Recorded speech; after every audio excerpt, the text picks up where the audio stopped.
Hi guys, welcome to my channel. My life after 60. My name is Caroline. The story continues. I hope you're all well. So today I'm going to tell you about part three of my how I survived the rape attempt. So when I was growing up, at my house, we lived in a four-roomed house, and we were so many in that house. We were like, let's see, my big aunt, okay, it was my grandmother, my grandfather, then my big aunt with it, okay, my grandmother, my grandfather, my big aunt with her 3 kids. Now it's 6. My middle aunt also with her 3 kids, 10. My mom with us 5 kids, 16. My youngest aunt, she didn't have kids, that's 17. And my youngest uncle, and then, that's 18. 18 people in a 2-bedroom, like a 4-roomed house. The 4-roomed house, it consisted of 2 bedrooms, the main bedroom and the other small bedroom, the kitchen and the dining room. That's it, with the toilet outside. Can you imagine how we used to sleep? We would sleep like sardines in that house. So the lifestyle was different. It was like, in the olden days, I don't remember in that house, in my family, I don't remember like buying groceries, like month end, like how we do it now, like end of the month, you'll budget the money for rental, the money for rates and taxes, the money for groceries, the money for insurance. It was not like that before. Okay, we were living like, and it was so different. So in the olden days, we used to have these small little supermarkets in the townships where we'll buy like essentials like tea, coffee, not even coffee, because coffee was a luxury. I started drinking coffee now when I started working. I didn't even know coffee existed before. So it would be like sugar, tea leaves, and mealie meal to cook pap. Yeah, I think that salt for when we're cooking. There were no spices in my house. I don't know in other people's houses, but in my house there was no such thing like spices. We only had salt. And there was no fridge when I was small. When I was growing up, we didn't have a fridge. As a result, things that like perishable food, actually we didn't even have those kind of things, because those are like luxuries. Those were the food that were meant for white people, I think. So in my house, what will happen like month end, all those that are working in the house will have to contribute money towards the food and to pay for the rates and taxes, and the rent for the house, because in those days those houses, they did not belong to our parents, they belonged to the government. So we were like tenants to the government. So month end, my grandmother must go at the local municipality to go and queue to pay the rent and the rates and taxes.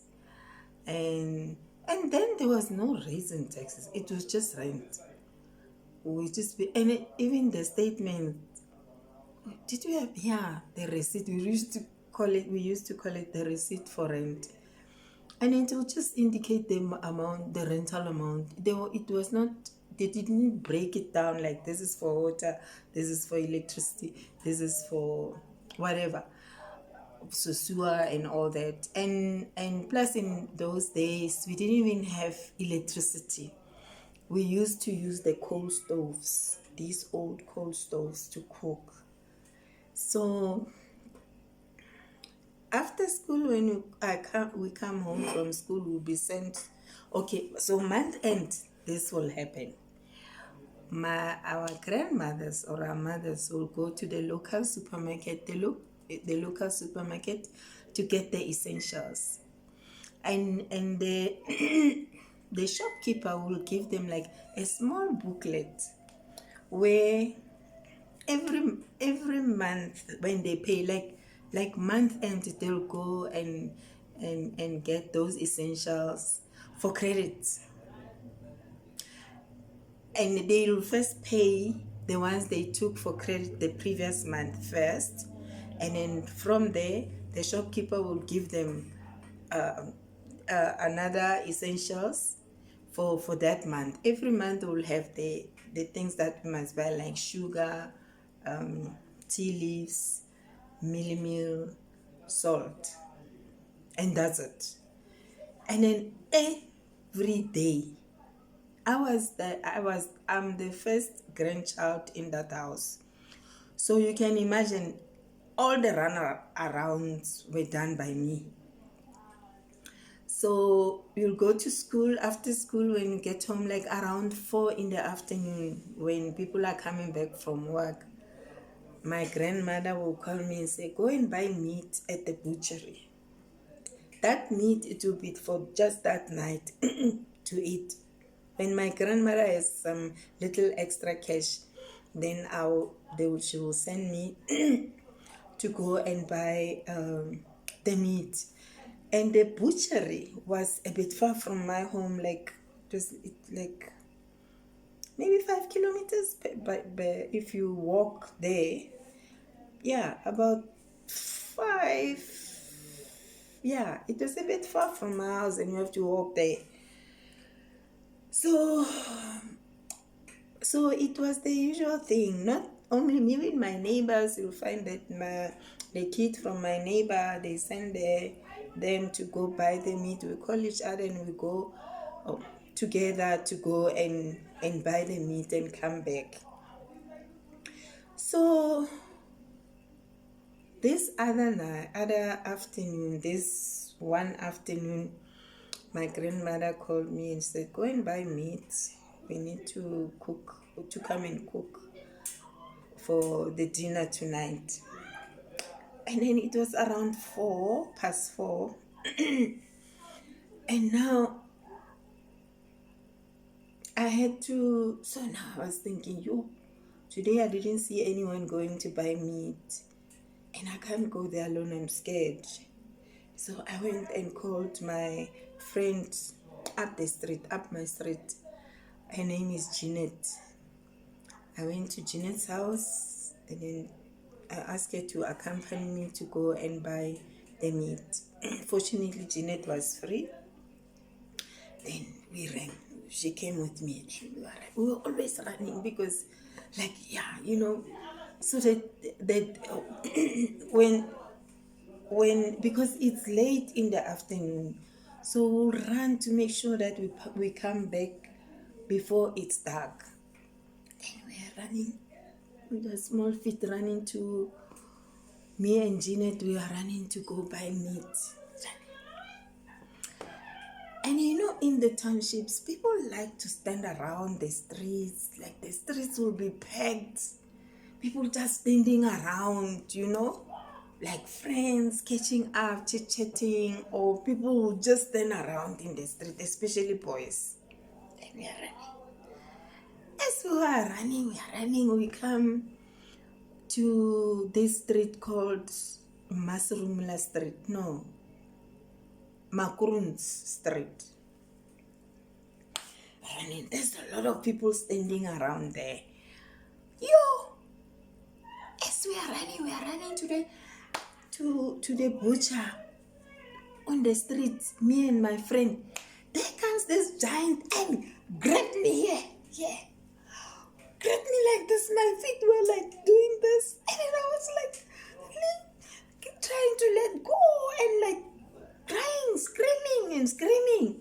This guy like hold me like this, walk with me, like walking fast, like yeah, I was screaming, like kicking, and my friend was also crying, pleading with him to leave me alone, to let me go. This guy was like, I was so terrified, screaming, crying. People were just standing around looking, screaming and screaming. And imagine I was like, I'm sure 13 years, screaming, crying for help.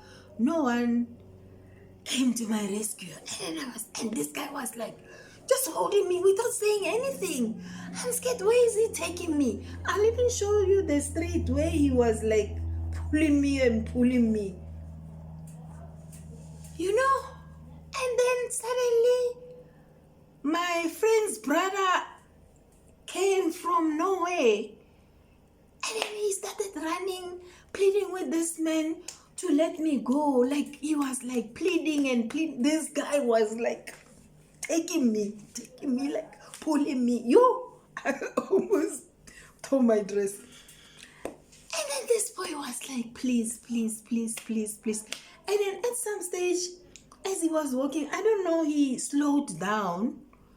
And then my friend's brother was knelt in front of him, like pleading with him. And you know, my friend's brother said to him, it's my girlfriend, please let her go. Oh, that guy let me go. He just let me go. I ran for my dear life with my friend. And imagine, we're still going to the butcher to buy the meat because we were on our way there when this happened. And imagine now it's starting to get dark. And at the butcher, everybody, it was a norm in my township. Everybody during that time, they're going to buy meat to cook dinner. You know, there's a queue. We are still going to queue to buy the meat. I was so terrified. Like I was feeling so numb. The way I was so terrified. I was so scared. We got to the butcher. My friend, because she was strong, she was the strong one holding my hand. And we were small little girls. Then she was on the queue. In the queue, she managed to buy the meat. And then coming back, we changed the direction. We didn't come back on the same street. We used the other street. And we ran. We are running home. You know? And I'm telling you, that boy really saved me. That boy really saved me. I think that boy was God sent, because now imagine that giant. What was he gonna do? And that giant, apparently everyone was scared of him in that street. I could see how he was holding me and no one could come to my rescue. You know? And apparently everyone, they were scared of him. Even in his family, they were scared of him. He could do as he pleases. No one will tell him anything. And that giant boy, you know, there's those kind of people, you know. But with God's grace, I was saved. Obviously, where was he taking me? To his room to go and rape me. And imagine at that age, I was never touched yet. But I mean, imagine 12, 13-year-old. What was going to happen to me? What was going to happen to the poor me, poor little me? But with God's grace, we managed to buy the meat and got home safe. But that was so scary. That was so scary for me. But God came to my rescue again. I pulled through. I was saved. And since that time, I never wanted to pass through that street. When my grandmother sent me to buy meat, I changed the direction because that street was traumatizing to me. Even today when I pass there, I can never forget. I'll show you the street. I'll show you how way he was pulling me. I'll even show you on the video my house where I grew up, where 18 people were sleeping in that. 18 people sleeping in that matchbox house. Life can teach you a lot of things. That's part 3 of one of the rape attempts that I survived. Until I come back with part 4. Thank you for watching. This is my home where I grew up. This 4-room house. This is where I grew up. So many of us we used to live in this small box matches house. This is the route I used to walk when we were going to buy the meat. This is the route that I walked from home. It's just that I didn't start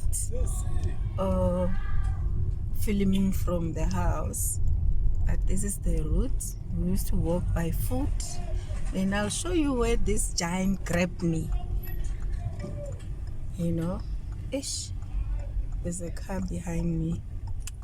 I'll show you where this monster grabbed me, planning to go and rape me. You see, this is the street where it happened. And then I'll show you the spot. Even now, this street, people are still standing all over everywhere, drinking alcohol. Look at these ones here. Yeah, and this is the place. You see this street here that's coming here? This is where this guy was standing. It was just a group of them standing here. Then he grabbed me. Then he walked with me towards there. He crossed the main road and walked with me straight up. While my friend's brother was pleading with him to let me go. Should we go straight? Okay. So this is the street where I almost, got raped. Because obviously he was going to rape me.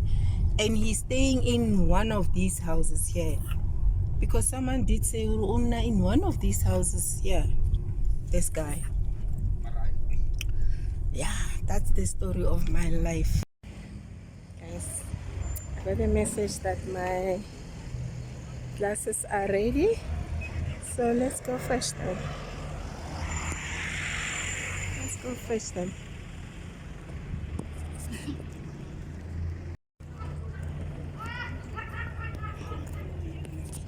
Yeah. And my bag.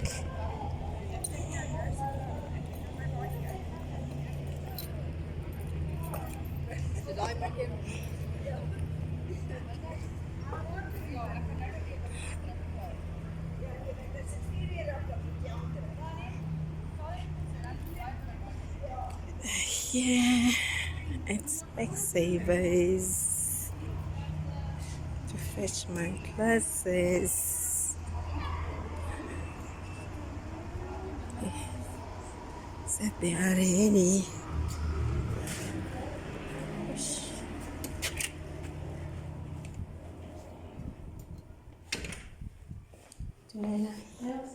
Njani? Going to collect my glasses for me. Yes.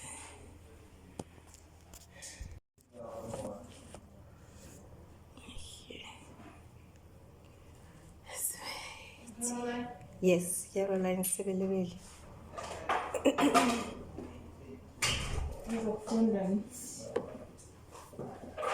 Yeah. Hi.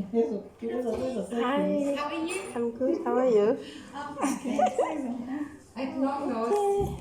At long last. Wow. Wow. Ngifuna ukuzibona. Hi guys. Oh, it's been a while since I spoke to you. I've been very busy. Like today, I have orders. This one, I have orders to deliver to a client. Alu heat. You know it's winter now. People with cramps and stuff, you need this, to alleviate their pain. This is heat lotion. I'm going to deliver it to a client. Multivitamin for the kids. It's winter now. This can help protect them from those colds and flus. And when it's winter, how people can get sick, especially the little ones. I feel for them.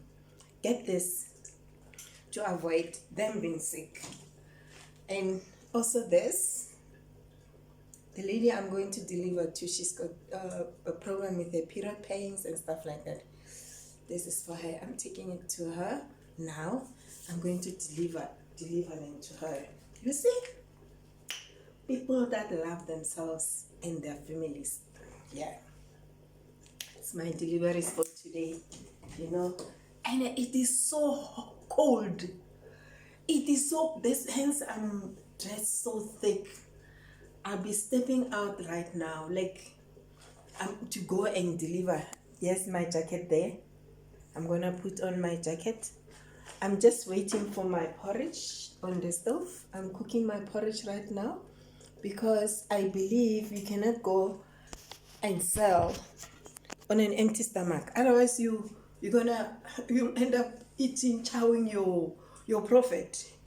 So I'm waiting for my porridge. I'm going to have my porridge before I step out, and then to go and deliver this to my client, to my customer. We have this our favorite musician here in South Africa. May his soul rest in peace. His name is Mandoza. He had this song that I love. That song talks to most of us. Like uzoyithola kanjani uhlele khoneni. Like if you sleep and not doing anything, how do you expect to succeed? How do you expect to feed yourself if you're just sleeping and complaining and doing nothing about your situation? See, it's cold today. Some people are sleeping, are warm. Nah, business is calling me. So I have to go out there and work. This is not about you selling the things. You can even join me, because this is the kind of business that can really take good care of you. If you have debts, if you have financial issues because most of the people, they work, but their salaries is not enough, because it just get into your account and just pass and go away to pay the debts, and the whole month you are broke, you don't have, and it's not even enough to cover all your debts. But selling these products can help you to supplement your income, and you'll be able to live like a better life, like the kind of life that you wish to have. Call me, join me. I'll show you how to do it so that you can have a nice, stress-free lifestyle. Call me. Another one for my customer.